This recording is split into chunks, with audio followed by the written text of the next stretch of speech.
in a totally different way. Is that because in the Memphis and Mizraim, especially in the Illuminati lodges that are really hardcore, they don't even use the Bible or any holy book that is not one of their ancient books from ancient Babylon, ancient Egypt.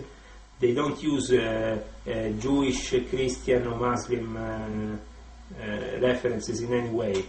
Like in normal Freemasonry. Normal Freemasonry, the two pillars of Freemasonry, the Jewish, the Christian, the hidden pillar is the Muslim pillar, and you have always a connection to the Muslim beliefs if you are in a Muslim country, if you are in a Christian country with Christian beliefs.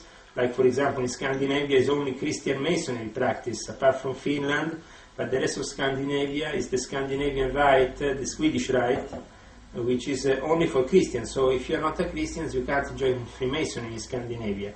This is not the same for other countries in the world, where actually you can be even an atheist if you join the Grand Orient of France, for example. So Freemasonry is very adaptable to the people and to the place they are living in. So it adapts. It's like something that adapts in order to rule in many ways. Can you name some famous Freemasons who are active in the world politics today that people wouldn't normally or people Yes. don't know? For example, first of all, we have the father of George Bush, George H. Bush. We have the son of George Bush, who is initiated in the Skull and Bones. We have John Kerry, also initiated in the Skull and Bones. We have people like Kissinger, who used to be in the P2 Monte Carlo Lodge, and is still a very powerful character in world politics. We have people like Gordon Brown or Tony Blair. Gordon Brown was decided to be a prime minister. I remember already when I was in Kirby Lodge in October or November 2003, I already knew that Gordon Brown would become prime minister. That they were using Tony Blair for a period of time until they needed him, and then they would just flush him down the toilet and replace him with somebody that they think was more suitable for the moment. So Gordon Brown was already there at that time. This was said to me by people in Kirby Lodge 2818. Was a lodge full of bankiers, people from banks. It was a lodge founded by the Bank of England, and I was part of it for a period of time. It was one of the many lodges I became part of during my course of my years in Freemasonry, because my previous mentor, Principal Liada, said you have to be basically understanding that Italian Freemasonry is divided in many different sections, many different branches. There is many Grand Masters. So the best thing you can do is to go to England and become a member of the United Grand Lodge of England in order to regularize your position.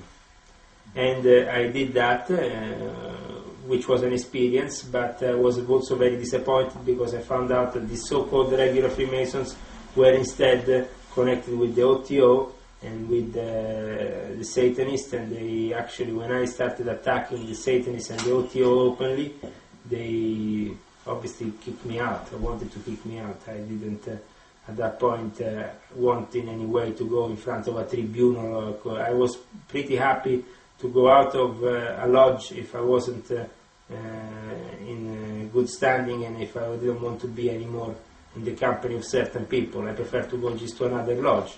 There's many lodges you can go. In Italy I belong to the Gran Loggia Unita Tradizionale. I participated to meetings of the Gran Loggia dell'Unione, to the Grand Oriente d'Italia di Piazza del Gesù. I was guested by the Grand Orient of Italy in Florence, by the College of Worship of Masters. So I had my own experiences, and I went around and checked for myself. But I saw that in this modern time there is not really any Western masters. There is more or less a lot of fraud people that are nothing consistent. But they're only calling themselves masters on paper.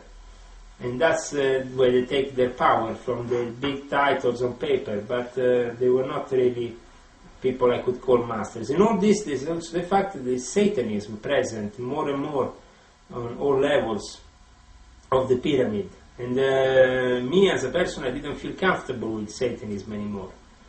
And when I saw that there was a contact where there wasn't supposed to be contacts, in certain parts of the pyramid, where I saw that the Satanists like the Ordo Templarientis Caliphate, but also the Ordo Templarientis Fraternitas Hermeticas Luciferiana, Ordo Templarientis Antigua, all the various Ordo Templarientis were all present in the high levels of the Illuminati structure, and they had very much to say.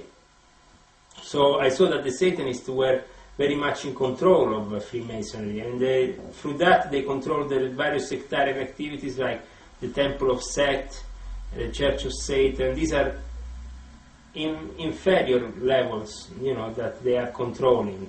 Just so they control people from the guy who is playing in the black metal, death metal band, and what he's saying, to the head of a company. They are totally different people, so you need a different network of Satanists to reach certain people. There is the typical Satanist who goes around dressed in black, but that's not really the Satanist who you should fear. The Satanists you should fear are the ones who are dressing up normal, who have a nice job, kids, going around a professor of university. These are people who are very actually from the OTO became the organizer of the biggest seminar of Freemasons in Sweden 2 years ago. He put together a big seminar of regular Freemasons. And the regular Freemasons are supposed to be Christians. How is this possible to be organized by a guy from the OTO? Don't they see that there is Satanists taking over the whole show? So there is people who are deliberately acting in a naive way, not wanting to understand that their organization is completely infiltrated left, right and center by the Satanists, and that they are giving in to these Luciferian powers. Absolutely. Inside the lodges of the OTO, if you are in Moscow, in Russia, you have the poster of George W. Bush. You have and one of Satan next to him, and they say, "Hi Satan, hi Bush." For them, it's like they're very happy that George Bush is such an evil person. For Satanists, the core of it is to create an empire. That's why we used to have this thing, Heil Imperium. We used to go around our lodges, and people used to salute us with this Heil Imperium, because the P2 became like an imperium.